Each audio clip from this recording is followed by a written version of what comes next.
আপনাদের নজরে পড়েছে একটা ছেলেকে সাজোয়ার উপর থেকে ফেলে দেওয়া হলো, তখনও সে জীবিত। এরপরে তাকে টেনে হেঁচড়ে নিয়ে ডিভাইডারের ওপারে চেলে ফেলে দেওয়া হলো। মুসলমান একজন মানুষ মারা গেলে পরে তার সাথে কি আচরণ করলেন আপনারা? এরপরে তাকায় দেখেন আমার ছাত্র জনতার উপরে হামলা করে হত্যা করার পরে কয়েকটা ছাত্রকে ভ্যানের উপরে উঠায়া সাজায়া আগুন দিয়ে যারা পুড়ায় দিলেন, বলেন তাদের বিচার করার দরকার আছে না?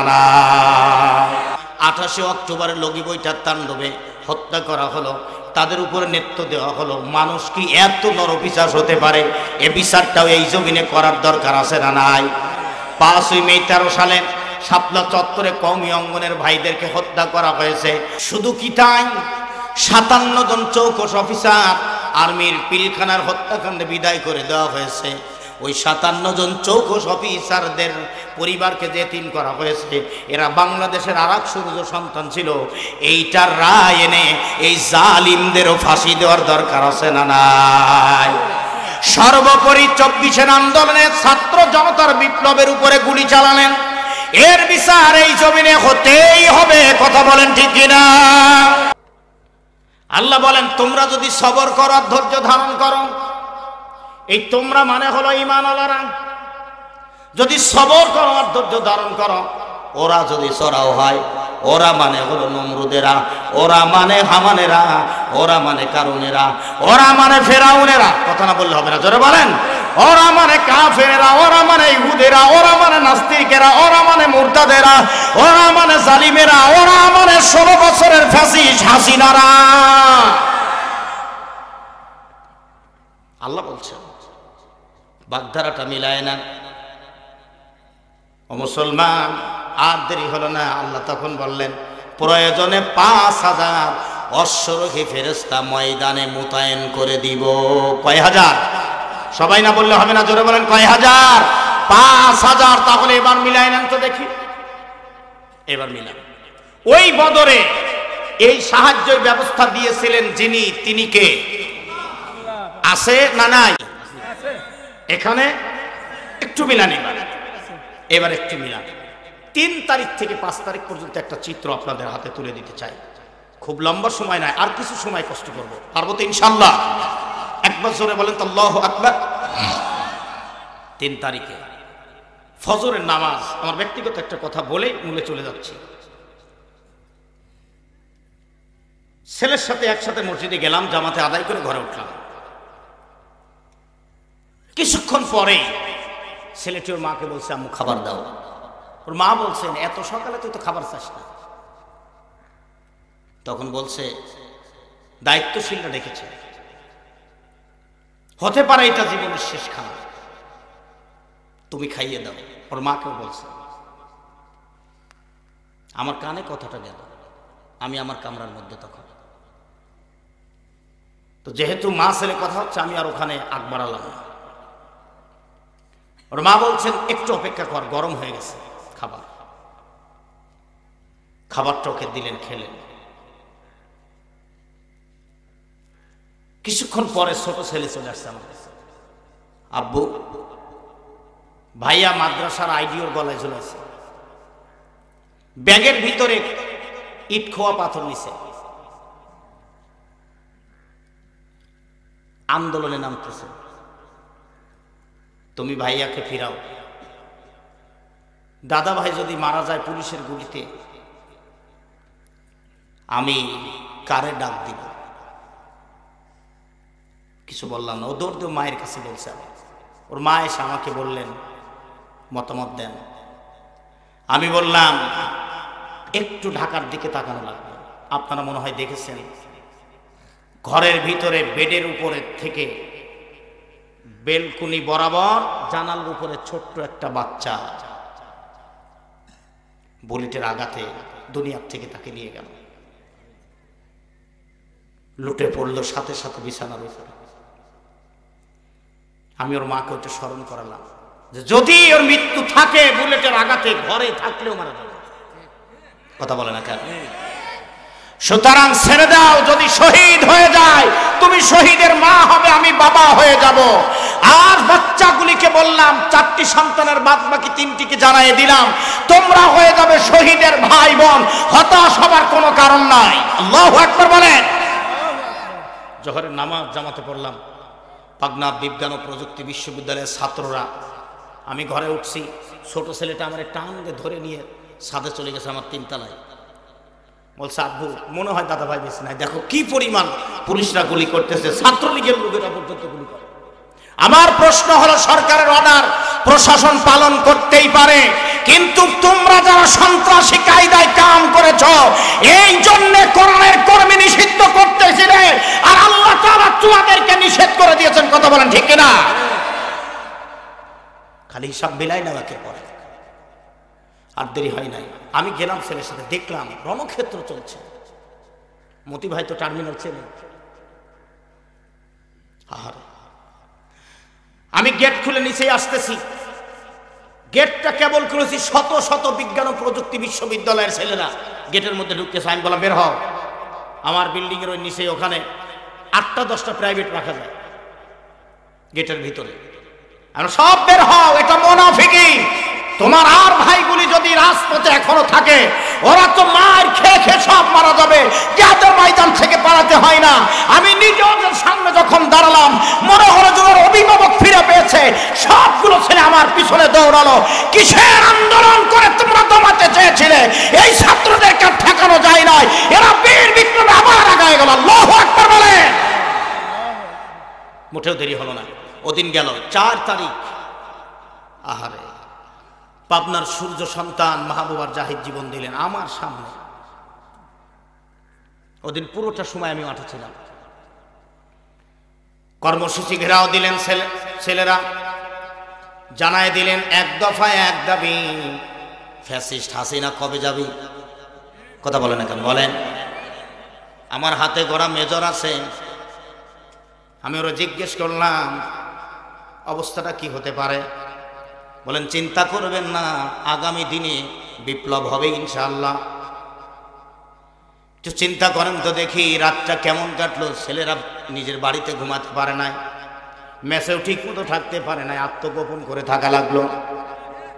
ঘরে তো আমরা ঘুমাতে পারি না। একটু তাকানে বা বদরের সাথে কতটা মিল। হাজারো মিনিট কমপ্লিট করে রেখেছিলাম। বিভিন্ন ডিস্ট্রিক্টে ফোন দেই, বাংলাদেশের সমস্ত ডিস্ট্রিক্টের একটা করে নাম্বার হলো আমার কাছে আছে। যেখানেই ফোন দেই 2-1টা রিসিভ হলো, আর বাদ বাকি রিসিভ হয় না। ফজরের পরে ব্যাক আসতে লাগলো, রিসিভ করে কথা বলি, তখন তারা বলে হুজুর আপনি ফোন দিয়েছিলেন, আমরা তাহাজ্জুদে ছিলাম। কলেজের ছেলেরা তাহাজ্জুদ পড়ে, ভার্সিটির ছেলেরা তাহাজ্জুদ পড়ে, মেয়েরা তাহাজ্জুদ পড়ে, রোজা রাখে। ও মুসলমান একটু তাকান তো দেখি, মাদ্রাসার ছেলেরা তাহাজ্জুদ পড়ে, শিক্ষকরা পর্যন্ত। কয়েকজন শিক্ষক আমাকে রিপ্লাই দিয়ে বলছেন হুজুর আমাদের ছেলেগুলোকে তুলে নিয়ে তাহাজ্জুদ পড়ে আল্লাহকে বলতেছে, আল্লাহ আর কত রক্ত তুমি নিবা, কত জীবন তুমি নিবা, ময়দানটা তুমি শিথিল করে দাও। প্রিয় মুসলিম উম্মার মোটেও দেরি হলো না। ঠিক এখন একটা পরিবেশে সকাল 10টা বেজে গেল, চানকারপুর রণক্ষেত্র, যাত্রাবাড়ি রণক্ষেত্র হয়ে গেল। ঢাকা বিশ্ববিদ্যালয় চত্বর, নটারডেম কলেজ, জগন্নাথ, জাহাঙ্গীরনগর সহ ঢাকার রাজপথ সব লাল হতে থাকলো। আপনাদের নজরে পড়েছে একটা ছেলেকে সাজোয়ার উপর থেকে ফেলে দেওয়া হলো, তখনও সে জীবিত। এরপরে তাকে টেনে হেঁচড়ে নিয়ে ডিভাইডারের ওপারে চেলে ফেলে দেওয়া হলো। মুসলমান একজন মানুষ মারা গেলে পরে তার সাথে কি আচরণ করলেন আপনারা? এরপরে তাকায় দেখেন আমার ছাত্র জনতার উপরে হামলা করে হত্যা করার পরে কয়েকটা ছাত্রকে ভ্যানের উপরে উঠায়া সাজায়া আগুন দিয়ে যারা পুড়ায় দিলেন, বলেন তাদের বিচার করার দরকার আছে না? না, একটু খালি স্বাভাবিক গতিতে মিলায় না। আর মোটেও দেরি হলো না। এখন এই বিচার তো হয় না, খালি এই বিচার নয়, 28শে অক্টোবরের লগি বইটার তাণ্ডবে হত্যা করা হলো, তাদের উপরে নেতৃত্ব দেওয়া হলো। মানুষ কি এত নরপিশাচ হতে পারে? এ বিচারটাও এই জমিনে করার দরকার আছে না নাই? 5ই মে 13 সালে শাপলা চত্বরে কওমি অঙ্গনের ভাইদেরকে হত্যা করা হয়েছে, রক্ত জন্য এখনো সাক্ষী দেয়। শাপলা চত্বর জন্য এখনো সাক্ষী দেয় একই। শুধু কি তাই, 57 জন চৌকস অফিসার আর্মির পিলখানার হত্যাকাণ্ডে বিদায় করে দেওয়া হয়েছে। ওই 57 জন চৌকস অফিসারদের পরিবারকে যে এতিম করা হয়েছে, এরা বাংলাদেশের আরেক সূর্য সন্তান ছিল। এইটার রায় এনে এই জালিমদেরও ফাঁসি দেওয়ার দরকার আছে না নাই? সর্বোপরি 24 আন্দোলনে ছাত্র জনতার বিপ্লবের উপরে গুলি চালালেন, এর বিচার এই জমিনে হতেই হবে। কথা বলেন ঠিক কিনা? আমার মুসলমানেরা একটু মিলায় না, তাকান ভালো করে লক্ষ্য করেন। আমি আবার যখন জিজ্ঞেস করলাম মেজর তোর কথার সাথে তো মিল পড়ে না, বলে অবশ্যই হবে। ইতিমধ্যে আর দেরি হলো না, যখন 12টা বেজে গেল আর দেরি হলো না। 12টা যখন বেজে গেল আমি নজর করে দেখলাম আমাদের পলক কাকু তো নেট অফ করে দিয়েছিলেন, কিন্তু ওনার জানা ছিল না বাইরের সার্ভারে টেলিগ্রাম নামে একটা ফাংশন চলে, এটা ওনার জানা ছিল না। আমি আগে ওপেন করে রেখেছিলাম। ওই সময় দেখলাম একজন পুলিশ অফিসার বলছেন, স্যার স্বরাষ্ট্র মন্ত্রণালয়ে গিয়ে আসাদুজ্জামান খান কামালকে বলছেন, স্যার এই দেখেন আপনারা তো গুলি করতে পারেন, গুলি যে করব একটা মারলে 1000 ছেলের আগায় আসে, সুতরাং আর সম্ভব না, লোড করার টাইমই দেয় না। এখন আত্মসমর্পণ করলাম, সারেন্ডার হলাম, আপনাদের পথ আপনারা দেখেন। ওই সময় আমার বিশ্বাস হতে লাগলো আমার মেজর যা বলেছে এটা বাস্তবে এখন মনে হয় দেখা যাবে। আল্লাহু আকবার বলেন। জোহরের নামাজের পর আনন্দে চোখের পানি আসতে লাগলো। তার কিছুক্ষণ পরেও আমাকে ফোন দিয়ে বললেন, ওস্তাদ কিছুক্ষণের মধ্যে জালিম এখন পালাবে। আল্লাহু আকবার বলবেন না? তার মানে হলো মাজ ও মুআব্বাদ রিদওয়ানুল্লাহ তাআলা আলাইহিম আজমাইন, দুইজন ক্ষুদ্র মানের সাহাবীর কাছে বড় কাফের পরাস্ত হয়েছিল আবু জেহেল। আর এই বর্তমানে বাংলার নব্য আবু জেহেলরা আমাদের ছাত্র জনতার কাছে হার মেরেছে। কথা বলেন ঠিক কিনা?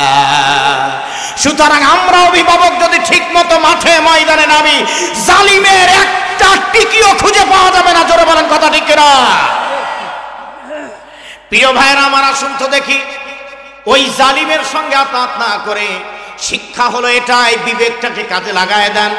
এই বিবেকটা কাজে যদি লাগাতে পারেন, আল্লাহি ওই আল্লাহর কসম করে বলছে, নেতা বলে একটা, কোরআন বলে আর একটা। বলেন তো দেখি বিবেকের কারণে মানবেন কোনটা? সবাই একযোগে বলেন কোনটা?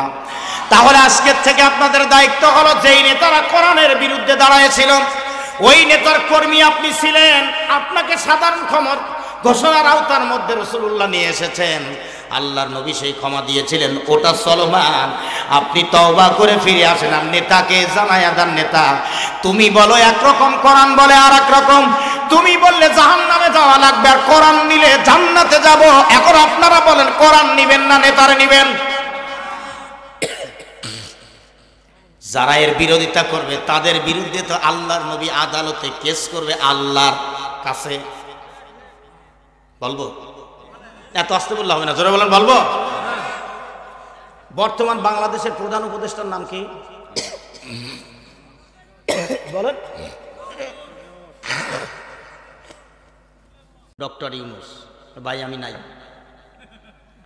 আর এক উকিল ভাই আমিও নাই। সবচাইতে দাপটের উকিল যে আছে বগুড়ায়, তার কাছে গেলাম। যাবার পরে বলেন, ভাই টাকা যা লাগে নেন, কিন্তু আমার পক্ষে দাঁড়ান। কেউ তো নেয় না কেস, পেপারস দেন তো, নকল দেন। দেখবে ডক্টর ইউনূস। ভাই আমিও নাই। আপনি কারণ জিজ্ঞেস করলেন, কারণটা কি? সবাই নাই নাই করেন কেন? উনি তখন বলছেন, কারণ হলো এই, আমি যে উকালতি কমপ্লিট করে এখানে দাঁড়িয়েছি, আমার একটা লাইসেন্স আছে। আপনার পক্ষে দাঁড়ানোর কারণে ডক্টর ইউনূস যদি একটু ফোন করে দেয়, আমার এই লাইসেন্স যদি ক্যান্সেল হয়, ভাই জীবনে তো এখানে দাঁড়াতে পারবো না, যার কারণে আমি তোমার পক্ষে নাই। এটা যদি দুনিয়ার ক্ষেত্রে হয়, আপনারা বলেন আল্লাহর আদালতে রসুল কেস করে দিলে দুনিয়ার কোন নেতা, কোন পীর আর কি আপনাকে বাঁচাইতে পারবে? ওই কথাটা আল্লাহ সূরা ফুরকানে বলেন, অকাল রাসূল, আর রাসূল বলবে, ইয়া রাব্বি, আমার রব, ইন্না নিশ্চয় কওমি সম্প্রদায়ের লোকেরা ইত্তাখাযু গ্রহণ করেছিল হাযাল কুরআন, এই কোরআনকে, এই কোরআনকে এখানে আয়াতে কারিমা যদি শেষ হয়ে যেত সবাই বেঁচে যেতেন, সমস্যা মোটেও ছিল না। কিন্তু আয়াত শেষ হয় না, লাস্টে একটা শব্দ আছে মাহজুরা, পরিত্যক্ত বস্তু হিসাবে। তার মানে হাসি ঠাট্টা তামাশার বস্তু হিসাবে মানছেন। কোরআন নিজের পক্ষে যেই আসে বাহাবা দেয়, হুজুর একখানা আমরা পাইছি, যেই না নিজের বিপক্ষে চলে যায়, হুজুর থামেন, এই কথা বলার দরকার নাই, এরকম আছে না নাই? মসজিদের খতিব সাহেব খুতবা দিচ্ছেন, যেই না সুদের কথা বলেছে, সভাপতির ছেলে সুদ খায়, ওনার ব্রেন খারাপ। যেই ঘুষের কথা বলেছে, সহসভাপতির ছেলে সরকারি চাকরি করে,